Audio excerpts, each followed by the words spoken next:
साथियों, ये series specially उन अभ्यर्थियों के लिए तैयार की जा रही है जो कि अभी एमपीटीईटी और सीटीईटी का एग्ज़ाम देने वाले हैं, क्योंकि उन परीक्षाओं में इस प्रकार के पर्यावरण से संबंधित करंट अफेयर्स पूछे जाएंगे, या फिर ये कह लें कि एनवायरमेंटल स्टडीज़ जो है उससे संबंधित जो करंट अफेयर है वो पूछा जाएगा।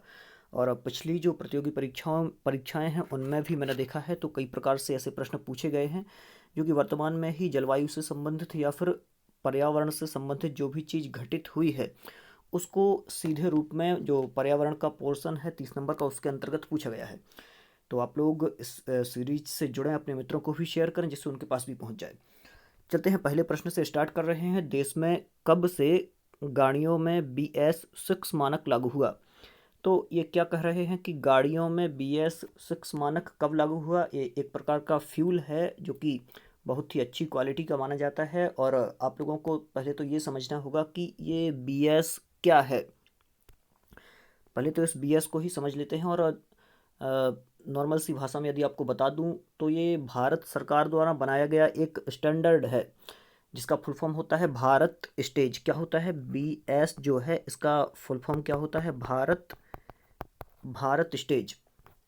तो भारत स्टेज इसका फुल फॉर्म होता है, और इसे BSEA क्या कहलाता है? BSEA जो है ये लागू करता है। और इसके पहले जो मैंने अभी CTET का एग्ज़ाम दिया था वो भी मैंने क्लियर किया है, और लगभग 3 बार मैंने CTET का एग्ज़ाम क्लियर किया हुआ है, और MP वर्ग 1 और वर्ग 2 में मेरा सिलेक्शन हुआ है अभी। तो आप लोगों को मैंने जैसी पढ़ाई की है उसी के अनुसार ये सब बताने की कोशिश कर रहा हूँ। और एक और सीरीज चल रही है शुभम सर की, वो भी आप लोग देखें, वो भी बहुत ज़्यादा महत्वपूर्ण है। तो BSES जो है, BSES बोलेंगे इसे, BSES इसे लागू करता है। और BSES का फुल फॉर्म क्या है? Bharat stage emission standard. Bharat stage emission standard है, ये आती है सेंट्रल पॉल्यूशन कंट्रोल बोर्ड के अंडर में। और पर्यावरण और जो जलवायु मंत्रालय है, पर्यावरण और जलवायु परिवर्तन मंत्रालय जो है उसके अंतर्गत ये काम सारा का सारा चलता है। और इसका मुख्य लक्ष्य यही होता है कि जो भी गाड़ियां हैं या फिर पेट्रोल डीजल से चलने वाले वाहन हैं तो वो कितना प्रदूषण उगल रहे हैं, कितना ज़्यादा प्रदूषण कर रहे हैं, तो उसका ध्यान रखना है। और यदि जो मानक तैयार किए गए हैं उनसे ज़्यादा यदि वो प्रदूषण फैलाते हैं तो फिर उसके लिए ये सब निगरानी करते हैं। तो यहाँ पर एक BS6 जो है ये मानक लागू हुआ है, और इसकी डेडलाइन क्या थी? तो 1 अप्रैल 2020 थी। चूँकि ये भारत में अलग अलग टाइम लागू हुआ है, और दिल्ली में देखें तो अलग है इसका टाइम, और भी जो अलग अलग राज्य हैं उनमें अलग अलग डेट्स में ये लागू हुआ है। हालांकि दिल्ली में तो ये 1 अप्रैल 2018 को ही जो BS6 फ्यूल है ये मिलने लगा था। तो ये तो थी आज की इस प्रश्न के बारे में जानकारी। तो ये आप लोग ध्यान रखें, ये प्रश्न बहुत ज़्यादा महत्वपूर्ण है, और ये मुझे 2 प्रतियोगी परीक्षाओं में देखने को मिला है तो और भी ज़्यादा इंपॉर्टेंट। चलते हैं अगले प्रश्न पर। आप लोगों को थोड़ा सा बोरिंग लगा होगा, मैं बहुत ज़्यादा एक्सप्लेन कर रहा हूँ, लेकिन कोई बात नहीं, एक अच्छी सीरीज है जिससे कुछ और अच्छा हो सके। भारत के किस राज्य में जैव विविधता पर दुनिया का पहला सम्मेलन आयोजित हुआ? या फिर ये भी कह सकते हैं कि पहला सम्मेलन आयोजित हुआ, या फिर सम्मेलन आयोजित हुआ भी अपन प्रश्न कर सकते हैं। तो कहाँ पर अभी प्रेजेंट में जैव विविधता पर ये सम्मेलन आयोजित हुआ था? दुनिया का पहला सम्मेलन था। राजस्थान दिया हुआ है, गुजरात दिया है, हरियाणा दिया है, या फिर सिक्किम दिया है। तो सही उत्तर रहेगा अपना गुजरात। गुजरात में हुआ था ये आयोजित, और अभी फरवरी 2020 में ही ये सम्मेलन हुआ है। चलते हैं अगले प्रश्न पर। ग्रीन पीस की रिपोर्ट के मुताबिक या फिर रिपोर्ट के अनुसार कौन सा देश विश्व में सबसे ज़्यादा सल्फर डाइऑक्साइड उत्सर्जित कर रहा है? तो जो कि हमारे वायुमंडल के लिए बहुत ज़्यादा हानिकारक है ये सल्फर डाइऑक्साइड। तो कौन सा ऐसा देश है उसका आपको नाम बताना था। पहला ऑप्शन दिया है अमेरिका, जो कि बहुत ज़्यादा ये भी उत्सर्जित करता है। दूसरा रूस, ये भी उत्सर्जित करता है। चीन और भारत। तो चूंकि अभी की रिपोर्ट के अनुसार बताना है, जो कि ग्रीन पीस की रिपोर्ट के अनुसार आपको बताना है, तो यहाँ सही उत्तर रहेगा अपना भारत। भारत ऐसा देश है जो बहुत ज़्यादा सल्फर डाइऑक्साइड जो है उत्सर्जित कर रहा है अभी प्रेजेंट में। आगे चलते हैं अगले प्रश्न पर, जो कि दिया हुआ है किस मंत्रालय ने 5वें वार्षिक स्वच्छता सर्वेक्षण 2020 की शुरुआत की? तो किस मंत्रालय ने 5वें वार्षिक स्वच्छता सर्वेक्षण 2020 की शुरुआत की? तो वो कौन सा मंत्रालय था? ऑप्शन दिए हुए हैं: आवास एवं शहरी कार्य मंत्रालय, पर्यावरण एवं ग्रामीण मंत्रालय, या फिर गृह मंत्रालय या फिर कृषि एवं किसान मंत्रालय। तो कौन सा मंत्रालय है वो? सही उत्तर रहेगा आवास एवं शहरी कार्य मंत्रालय। क्या होगा उत्तर? पहला ही आंसर जो है, पहला ऑप्शन है, ये सही उत्तर रहेगा। आवास एवं शहरी कार्य मंत्रालय जो है, तो इस मंत्रालय ने 5वें स्वच्छता वार्षिक सर्वेक्षण की शुरुआत की थी, 2020 की शुरुआत की थी। ये भी महत्वपूर्ण है। चलते हैं, एक और महत्वपूर्ण प्रश्न है जो कि पूछा जा सकता है वर्तमान में, जो आपकी CTET है या फिर MPTET है, उसमें किस राज्य ने वृक्षारोपण महाकुंभ का विश्व रिकॉर्ड बनाया था? तो एक विश्व रिकॉर्ड बनाया है जहां पर लगभग 22 करोड़, कितने? 22 करोड़ वृक्षों को लगाने का लक्ष्य रखा गया है। और मुख्यमंत्री योगी आदित्यनाथ जी के नेतृत्व में काम किया गया। और उत्तर प्रदेश ये राज्य है। तो किस राज्य ने वृक्षारोपण महाकुंभ का विश्व रिकॉर्ड बनाया? तो यह है उत्तर प्रदेश ने। और मुख्यमंत्री योगी आदित्यनाथ जी जो हैं, उनके निर्देशन में कहें या फिर ये कहें कि ये मुख्यमंत्री हैं, तो ये कार्य किया गया। और ये हुआ कब है, तो इसके बारे में भी मैं थोड़ी सी आपको डिटेल दे देता हूँ। 9 अगस्त 2019 को जो मुख्यमंत्री योगी आदित्यनाथ जी हैं, उन्होंने जैती खेड़ा वन ब्लॉक है एक, वहाँ पर लखनऊ में वृक्षारोपण महाकुंभ को शुरू किया था। और वृक्षारोपण महाकुंभ के तहत प्रदेश में 9 अगस्त 2019 को 22 करोड़ पौधे लगाने का लक्ष्य रखा गया है। और ये किस लिए रखा गया है? तो वृक्षारोपण कार्यक्रम का आयोजन भारत छोड़ो आंदोलन, ये भी महत्वपूर्ण है, भारत छोड़ो आंदोलन की 77वीं वर्षगांठ के अवसर पर, 77वीं वर्षगांठ के अवसर पर यह रखा गया था। तो ये जो ये कहें वृक्षारोपण महाकुंभ है, इस अवसर पर मुख्यमंत्री ने, जो कि मुख्यमंत्री योगी आदित्यनाथ जी हैं, उन्होंने बरगद के पौधे का रोपण किया, जो कि प्रमुख ये भी है, बरगद के पौधे का रोपण किया था। और लोगों का मतलब कि इस जो महाकुंभ था, इसका अनावरण हुआ। तो चलते हैं इसी प्रकार आगे एक और प्रश्न पर। किस राज्य में 9 साल की बच्ची को ग्रीन मिशन का एम्बेसडर बनाया गया है? तो जो ग्रीन मिशन है, ग्रीन मिशन का एम्बेसडर किस राज्य में बनाया गया है? वो भी एक 9 साल की बच्ची को बनाया गया है, ग्रीन मिशन का एम्बेसडर बनाया गया है। ये बहुत ही महत्वपूर्ण प्रश्न है। तो मणिपुर वो ऐसा राज्य है, क्या होगा इसका सही उत्तर? मणिपुर वो ऐसा राज्य है जिसने 9 साल की बच्ची को ग्रीन मिशन का एम्बेसडर बनाया है। सही उत्तर रहेगा मणिपुर। आगे चलते हैं, एक और महत्वपूर्ण प्रश्न है, इसी से संबंधित है। नमामि गंगे परियोजना, चूँकि नमामि गंगे परियोजना बृहद परियोजना है, जिसके लिए बहुत ज़्यादा पैसे आवंटित किए गए हैं। तो इस परियोजना के अंतर्गत किस राज्य में 10,000 रुद्राक्ष वृक्ष लगाए जाएंगे? कितने? 10,000, या फिर ये कहें कि 10,000 जो है रुद्राक्ष वृक्ष लगाए जाएंगे। तो वो किस राज्य में लगेंगे?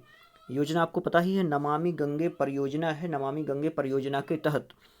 तो वो होगा उत्तराखंड। कौन रहेगा? उत्तराखंड राज्य एक ऐसा राज्य है जहां पर नमामि गंगे परियोजना के अंतर्गत लगभग 10,000 रुद्राक्ष के वृक्ष लगाए जाएंगे। चलते हैं इसी प्रकार से अगले एक और महत्वपूर्ण करंट अफेयर पर। दुनिया की पहली जीरो वेस्ट कमर्शियल फ्लाइट, जो कि zero waste commercial flight service है, किस देश की एयरलाइंस ने शुरू की थी? तो किस देश की एयरलाइन ने ये शुरू की थी zero waste commercial flight service? तो सही उत्तर क्या रहेगा? ऑप्शन दिए हैं कतर, दूसरा चिली दिया हुआ है, तीसरा फिलीपींस दिया है और चौथा ऑस्ट्रेलिया दिया है। तो ऑस्ट्रेलिया जो है ये रहेगा अपना इस प्रश्न का सही उत्तर। दुनिया की पहली जीरो वेस्ट कमर्शियल फ्लाइट जो है ये ऑस्ट्रेलिया ने शुरू की थी, मतलब ऑस्ट्रेलिया में शुरू की गई थी। चलते हैं इसी प्रकार से अगले एक और प्रश्न पर, जो कि और ज़्यादा महत्वपूर्ण है क्योंकि भारत से संबंधित है और केंद्र सरकार ने ये जारी किया। देख लेते हैं। केंद्र सरकार ने इलेक्ट्रिक वाहनों के लिए किस प्रकार की नंबर प्लेट अनिवार्य की है। देखिए ये बहुत ज़्यादा महत्वपूर्ण है प्रश्न। केंद्र सरकार ने इलेक्ट्रिक वाहनों के लिए किस प्रकार की नंबर प्लेट अनिवार्य की है। ऑप्शन दिए हुए हैं येलो कलर की, दूसरा ऑप्शन दिया हुआ है रेड कलर की, तीसरा है वाइट कलर की या फिर ग्रीन कलर की। तो कैसे कलर की, तो ग्रीन कलर जो है ये चुना गया है। तो इलेक्ट्रिक वाहनों के लिए नंबर प्लेट जो लगानी होगी, जो अनिवार्य होगी, वो ग्रीन कलर की लगानी होगी। कौन सा कलर रहेगा, ग्रीन कलर रहेगा। इसी प्रकार से अगले महत्वपूर्ण प्रश्न की ओर बढ़ते हैं। कौन सा देश जलवायु परिवर्तन पर आपातकाल लागू करने वाला दुनिया का पहला देश बन गया है। तो जलवायु परिवर्तन के लिए एक वीडियो भी बहुत ज़्यादा वायरल हुआ था, उसमें भी जलवायु परिवर्तन के बारे में बताया था कि बृहद स्तर पर जलवायु परिवर्तन हो रहा है, जिस पर जो कि वर्तमान में उसका असर बच्चों पर भी देखा जा रहा है। तो दुनिया का पहला देश बन गया है वो, ऑप्शन अपन देख लेते हैं पहले। भारत दिया हुआ है, फ्रांस दिया हुआ है, कनाडा और ब्रिटेन। तो सही उत्तर क्या होगा, आपातकाल लागू करने वाला देश है ब्रिटेन। तो ब्रिटेन रहेगा इसका सही उत्तर। इसी प्रकार से अगले 11वें नंबर के प्रश्न पर चलते हैं अपन। दिया हुआ है एनटीजी ने अवैध रेत खनन के लिए आंध्र प्रदेश सरकार पर कितना जुर्माना लगाया है। तो ये अवैध रेत खनन का मामला है जिसमें आंध्र प्रदेश सरकार पर कितना जुर्माना लगाया है एनजीटी ने। तो ऑप्शन है 50 करोड़, 100 करोड़, 150 करोड़ या फिर 200 करोड़। तो अवैध रेत खनन के लिए 100 करोड़ रुपए का जुर्माना लगाया है आंध्र प्रदेश सरकार पर। चलते हैं 12वें प्रश्न पर। थोड़ा सा अपन जल्दी करने की कोशिश कर रहे हैं। भारत का कौन सा शहर दुनिया में सबसे अधिक प्रदूषित शहर की सूची में टॉप पर है। बताना है आपको सबसे टॉप पर कौन सा शहर है प्रदूषित शहरों की सूची में। क्योंकि ये करंट अफेयर का वैसा भी क्वेश्चन है और आप लोगों के करंट अफेयर से भी संबंधित है, जो कि एनवायरनमेंट जो है।